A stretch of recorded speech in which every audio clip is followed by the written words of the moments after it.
ఎంతో టేస్టీగా ఉండే పచ్చిరొయ్యలు, కోడిగుడ్లు, బెండకాయ పులుసు రెసిపీని ఈరోజు మీతో షేర్ చేసుకుంటున్నాను. నమస్తే, నేను హరిణ్మణి.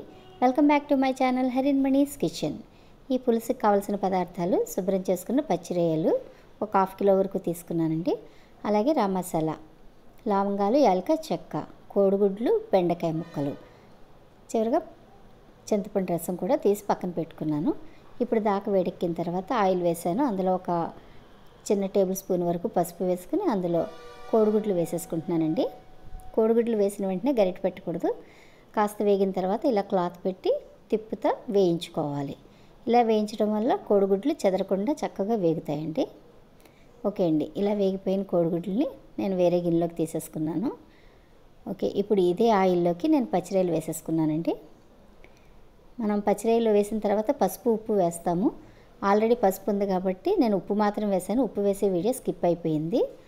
ఇప్పుడు ఇందులోని రా మసాలా వేసేసుకుంటున్నాను నేను. మీకు నచ్చినంత మసాలా వేసుకోండి.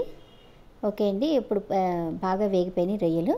ఇప్పుడు ఇందులో కరివేపాకు, పచ్చిమిర్చి వేసుకుని అలాగే ఉల్లిపాయ ముక్కలు కూడా వేసేసుకున్నాను. వీటిని అన్నింటినీ బాగా కలిపేసుకుని మూత పెట్టి సిమ్లో పెట్టి ఉల్లిపాయ ముక్కలు బాగా మగ్గించుకోవాలి. ఓకే అండి, ఉల్లిపాయ ముక్కలు బాగా మగ్గిపోయినాయి.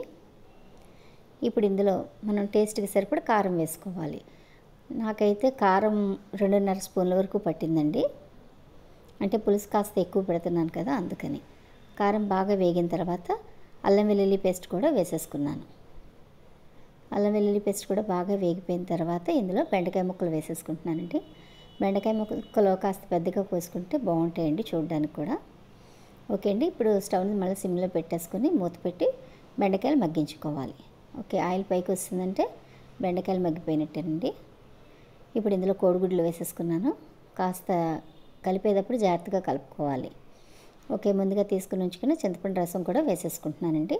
ఈ చింతపండు కూడా మీ పులుపుని బట్టి మీరు రసం తీసుకోండి. చింతపండుని ముందుగానే పులుసు తీసుకోవడం వల్ల ఏమన్నా మట్టి కానీ ఇసుక కానీ ఉంటే అడుక్కి ఉండిపోతుందండి. అందువల్ల మనకి పులుసులోకి ఇసుక కానీ ఏమీ రాదు. ఓకే అండి, ఇప్పుడు మూత పెట్టి పులుసుని బాగా మరిగించుకోవాలి.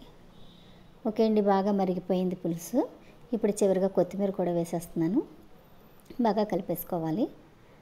అంతేనండి, చాలా ఈజీగా చేసుకునే ఈ పులుసు రెసిపీని మీరు కూడా మీ ఇంట్లో ట్రై చేసి ఎలా ఉందో కామెంట్ చేయండి. నచ్చితే లైక్ చేయండి, అలాగే నా వీడియోని షేర్ చేయండి. మరిన్ని రుచికరమైన వంటల కోసం నా ఛానల్ సబ్స్క్రైబ్ చేసుకుని నోటిఫికేషన్స్ ఆన్లో ఉంచుకోండి. Thanks for watching.